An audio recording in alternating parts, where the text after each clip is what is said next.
India's freight forwarding landscape is on the brink of a massive transformation. Gautam Adani's Adani Ports and Special Economic Zone has just launched a bold freight forwarding play, taking on the entire freight forwarding industry, which also include global giants like DHL, DSV, Cunanagle. But what does this mean for the 15,000 plus Indian MSME freight forwarder who form the backbone of the logistic industry? Will India's logistics sector be dominated by a few players from Germany, US, China or Japan and a major one from India? Or is there room for everyone to grow? Let's find out in today's episode of Logistically Speaking.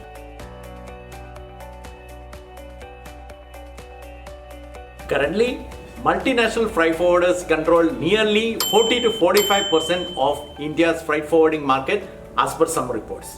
But some say it's even in the range of 55 to 60%. That is DHL, DSV, DB Schenker, Expeditors, Cunanagle, Yusen, Pantos and Nippon, and maybe another 40 multinational freight forwarders who dominate this sector. Among Indian players, there are few players like All Cargo, but the market is still fragmented with over 15,000 MSME freight forwarders operating nationwide. These MSMEs handle local cargo movement, custom clearance and last mile delivery, all vital functions needed to maintain the India's export-import ecosystem. But the Adani Group's recent foray into sector is set to change the game. Currently, Adani Ports control 45.5% of container handling at Indian ports, plus air cargo terminals at key airports. With a fleet of 132 railway rakes, 12 multi-modal logistic park and 3.1 million square feet of warehouses, Adani Group is building an integrated freight forwarding ecosystem.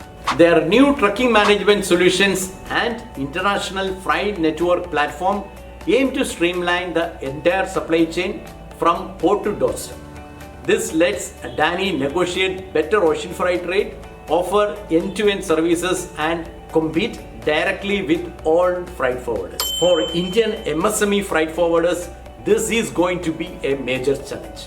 When the major group like Adani is getting into the sector, it wouldn't be focused only on multinational companies' share, which is not easy to get into due to global contract worldwide and various other reasons like some Indian importer and exporters preference to European or US companies. The worry is that it might be the share of the Indian freight forwarders which will come under their radar. Adani's scale and integrated services could squeeze smaller forwarders out of some segments, especially in hinterland cargo and container movement. This could also result in some MSMEs becoming a service partner for some specific activities or specific areas, like some of the kirana shops becoming a vendor for e-commerce giants. The question, however, is will India become like Germany, Japan, France or the US, where freight forwarding is dominated by a handful of large players, making it nearly impossible for small forwarders to scale? According to experts, India's vast geography and diverse trade needs mean there will always be space for MSMEs, but they must adopt to technology and scale up quickly to stay competitive. As far as global forwarders go, DHL is betting big on India.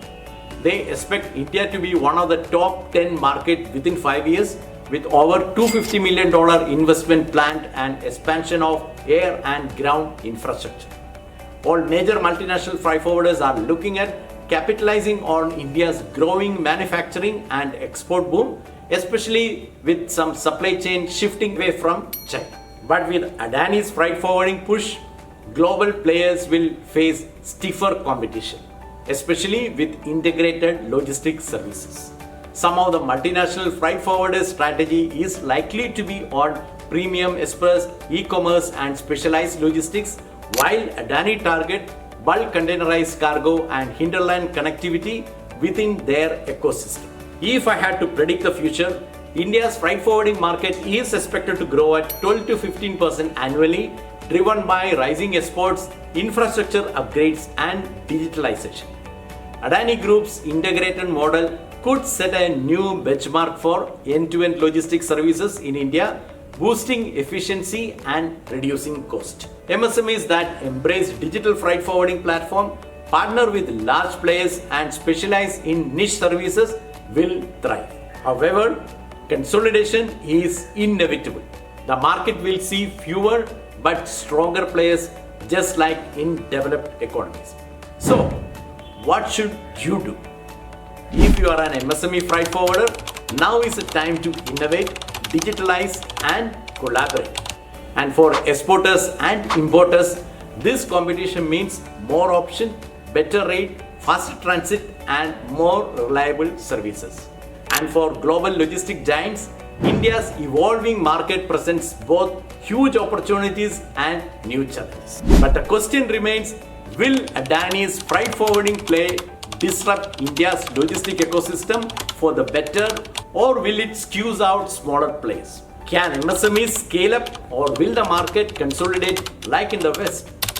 Let me know your views in the comments. If you found this video insightful, hit like, share it with your network and subscribe for more update on India's logistics revolution. Thank you.